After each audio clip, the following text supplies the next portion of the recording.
Point d'accord pour l'ensemble des syndicats, le pouvoir d'achat, les salaires, quel que soit le secteur d'activité, pour l'ensemble des travailleurs d'ailleurs, qu'il s'agisse du public ou du privé.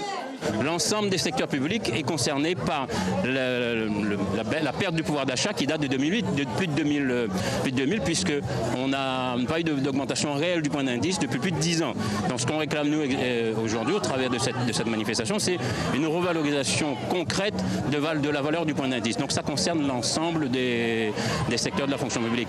Tant les retraités que les salariés du privé sont aujourd'hui voient leur pouvoir d'achat se réduire comme peau de chagrin. C'est légitime qu'aujourd'hui les travailleurs se retrouvent dans cette manifestation pour réclamer de véritables augmentations de salaire, pas les quelques miettes que le gouvernement prétend donner, mais de véritables augmentations de salaire, 300 € pour tous, un salaire minimum de 2000 €. Donc c'est d'abord ça, c'est le pouvoir d'achat qui est la préoccupation principale des travailleurs. Les revendications dans l'éducation nationale concernent surtout les protocoles sanitaires, des modifications qui s'enchaînent brutalement et auxquelles il faut s'adapter sans cesse.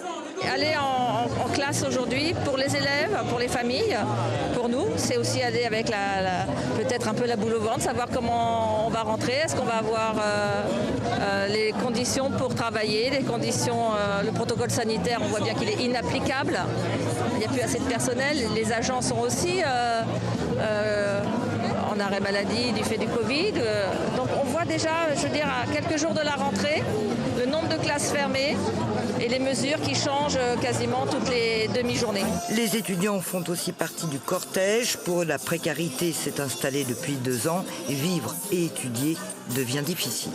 On se mobilise contre la précarité et on souhaite par exemple installer un complément de bourse de 100 € par mois ou même l'allocation d'autonomie qui permettrait aux étudiants d'avoir une bourse pas sur les revenus des parents mais sur leurs besoins.